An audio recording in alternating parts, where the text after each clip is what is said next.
Demikian diputus dalam rapat pemusatan hakim oleh 9 hakim konstitusi. Sebab apabila putusan MK dilaksanakan justru mengakibatkan pelanggaran konstitusi. Mahkamah Konstitusi memutuskan penyelenggaraan pemilu tingkat nasional dilakukan terpisah dengan penyelenggaraan pemilu tingkat daerah atau kota. Dengan begitu, pemilu yang selama ini dikenal sebagai pemilu serentak tidak akan lagi berlaku pemilu 2029 mendatang.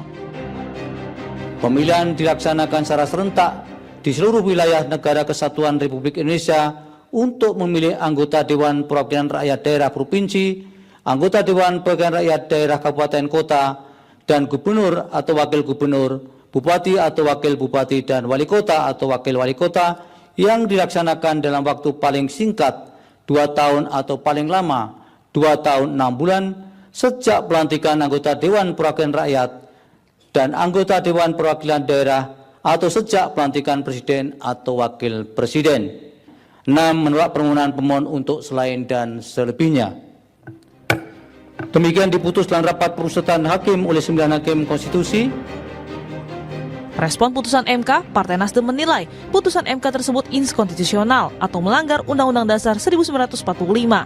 Pasalnya, MK sebelumnya memerintahkan pemilu dan pilkada dilaksanakan serentak sekali dalam 5 tahun.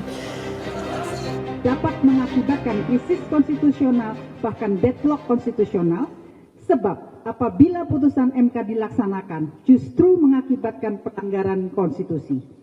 Pasal 22E UUD NRI 1945 menyatakan pemilu dilaksanakan setiap 5 tahun sekali, ayat 1. Kemudian pemilu sebagaimana dimaksud pada ayat 1 tersebut diselenggarakan untuk memilih presiden, wakil presiden, anggota DPR, DPE, DPD, dan DPRD, ayat 2. Dengan demikian, ketika setelah 5 tahun periode DPRD tidak dilakukan, maka terjadi pelanggaran konstitusional. Sementara Wakil Ketua Umum Partai Golkar Bambang Susatyo bilang partai politik tak bisa menolak putusan MK dan DPR harus segera memproses perubahan aturan perundang-undangan. Kendati demikian, Bamsud mengkritik MK yang dinilai membuat keputusan berubah-ubah. Iya, karena memang kita tidak bisa lagi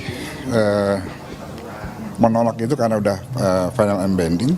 Tinggal bagaimana kita menyesuaikan dengan putusan itu dengan mekanisme yang ada, sistem yang ada, dan bagaimana implementasinya apakah memungkinkan dari sisi anggaran, dari sisi lain-lain, banyak sisi yang mesti dibahas. Tapi ini bukan hal baru, kita pernah memajukan dan memundurkan pilkada. Tapi yang pasti pemilu itu kan bunyi konstitusinya 5 tahun, nggak boleh lebih dari 1 hari pun nggak boleh lebih. Ya mau nggak mau, karena ada pasal yang berubah ya, dari sama-sama menjadi tidak sama-sama, sehingga keputusannya ya norma baru. Pasca putusan MK yang memisah pemilu nasional dan lokal, DPR menggelar rapat dengar pendapat dengan sejumlah pakar hukum.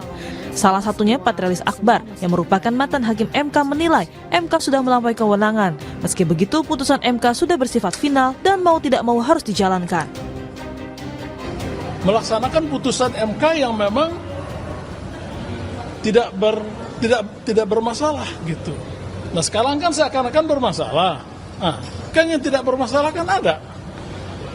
Nah, jadi jalan keluarnya bagi kita, semua putusan MK tetap dihormati, tapi yang menjadi basic adalah yang sejalan dengan konstitusi.